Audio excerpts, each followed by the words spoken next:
fight to round out the main card, guys. Make sure we got 36 people rocking with us live. I hope 36 likes at least are on this video, because we're going to keep it rolling here to the main card, where we've got Bill Senor Perfecto Algeo taking on his opponent on Saturday, which will be Alexander, the Great Ape, the new nickname, the Great Ape, going on here. 14-6 for Alexander Hernandez, taking on 17-7 Bill Algeo. This is a fun featherweight scrap. You got the 4-3 UFC fighter in Bill Algeo taking on the more experienced, Alexander Hernandez, 6-5 inside the octagon. Liam, where were you in the Westies gang in Hell's Kitchen? I was not, my brother. Appreciate you asking. Don't know what that is, and I'm not from Hell's Kitchen, so that was not me. But I wish anybody well from the great state of New York. So God bless, peace, love, and chicken grease. But back to this fight. Last fight out, Alexander Hernandez got the win over our guy Jim Miller. That was at 155 pounds. Now he's back to 145 pounds here. I'm not sure what exactly explains that. He had a fight with Billy Q where he lost via second round TKO.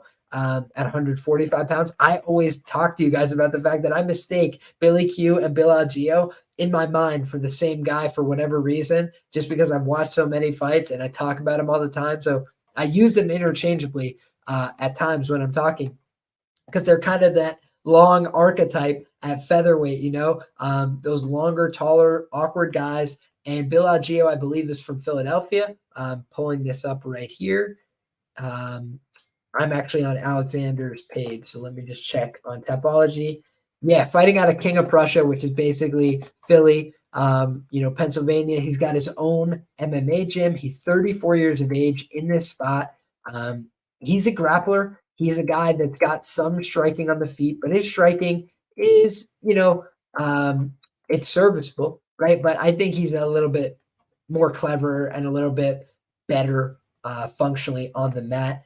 You look at Bill, and he has a win via submission over TJ Brown, a loss via split decision against Andre Fili in a fight where he was largely out-grappled by Andre. In fairness, especially down the stretch, Herbert Burns, he was able to easily TKO him there after exhaustion. The win over Brito ages really well for me.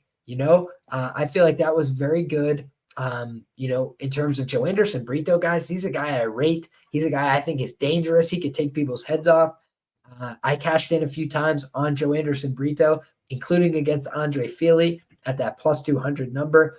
Bing, bang, boom. What a great price. I think it was even plus 250 or something insane. But in any case, you're looking at this fight now, and there is a 1-inch reach advantage for Bill Algeo. There is a 3-inch height advantage for Bill Algeo. He is 3 years older in this spot, but he also theoretically has the better cardio here as well. What makes this interesting, though, is that Bill is a little bit, hittable at times, kind of like a Billy Quarantillo. And granted, that's a guy who got the win over him. So obviously it's not impossible. And he's very durable historically. I don't think that we've ever seen Bill Algeo get finished via strikes. Yeah, it's never happened. It's never happened. So our guy Bill Algeo is very difficult to put away with strikes. He's very tough. He's very gritty. He got the win over Spike Carlisle, but he did absorb a lot of damage in that fight. And he basically benefited from the fact that Spike Carlisle wasn't really paying attention. He lost to Ricardo Ramos, a guy who's coming off of a big, devastating loss over the weekend. So he's not a guy who's been perfect in the UFC. There's no doubt about that. But he seems like a tough stylistic archetype for a guy like Alexander Hernandez. He pushes a high pace. He's very difficult to finish with strikes. He's got good grappling. And those are all things that have troubled Hernandez at times in the UFC. Hernandez was submitted by Renato Moicano in the second round. He was TKO'd by Billy Quarantillo in the second round. And last time out, he beat an aging legend who we all love in Jim Miller. But again, Jim Miller, that's the guy who's probably, a couple fights away from ending his career. And Alexander Hernandez is several years younger than him. He went up to 155 there. But we're talking about now a guy who's cutting back to 145. And I don't think that that's something to sneeze at all. I think cutting to 145 has always been a problem for Hernandez. Look at the way the guy's built. He's very physical. He's very strong. Unless he's been putting in an insane training camp where I see all the fruits of his labor and the nutritionist and everything else I need to see. I just don't believe he might not even make the weight. Shout out to our guy, Jimmy the Drunk. Just absolutely, absolutely unbelievable kindness and generosity, my brother. Thank you very much for the dono. Liam putting in the work. You know me. We don't go to sleep when we're tired on the show. We go to sleep when the job is finished. You guys know that by now, I hope.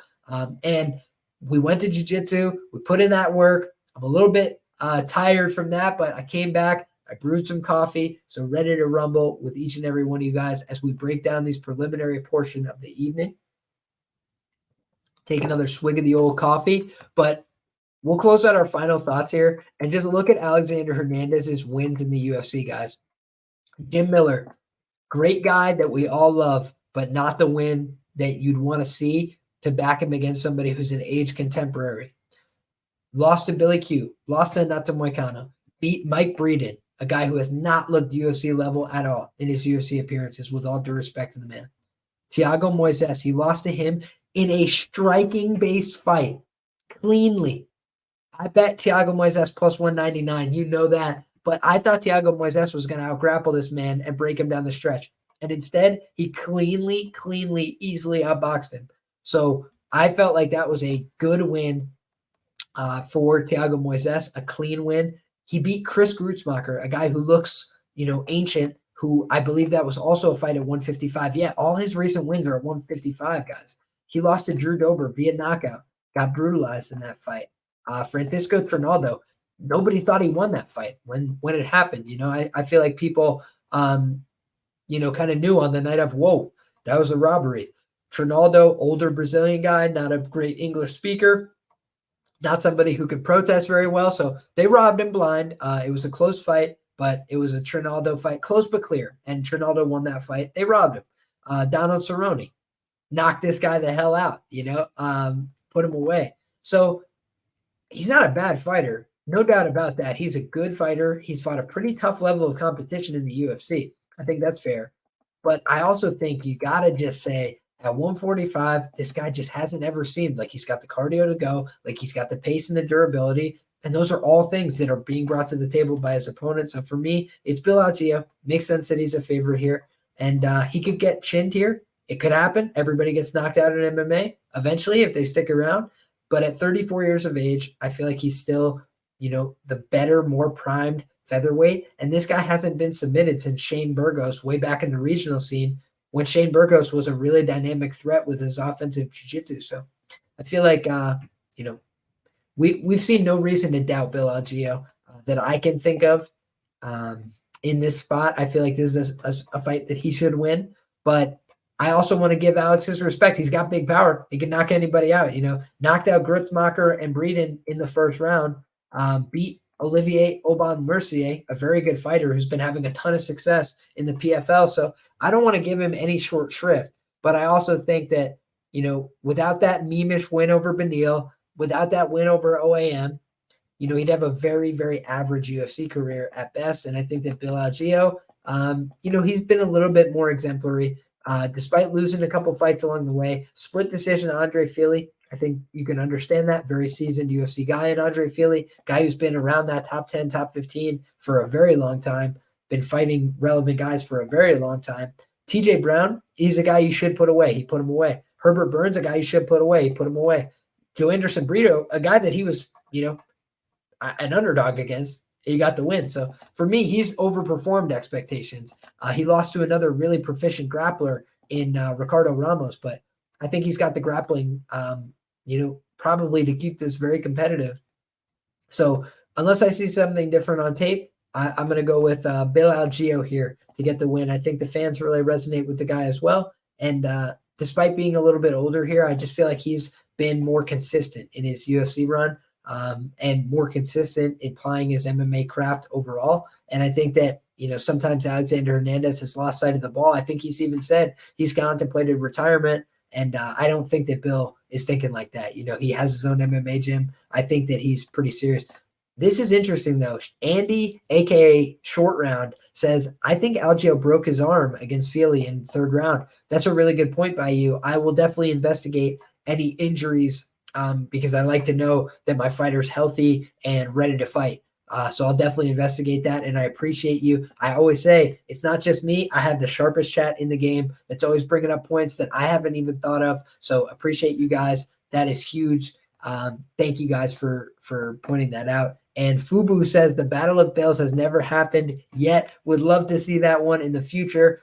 Two fun fighters, two guys that bring the scrap. And I'd have to be pulling for Billy Q, Billy the Squid, New York's own baby. He's from Buffalo, but still, we got to represent for them New York boys. And would love to see our guy Billy Q get the shot. That would be fun stuff, man. The Battle of the Bills, we'll call it. My guy. Who said that?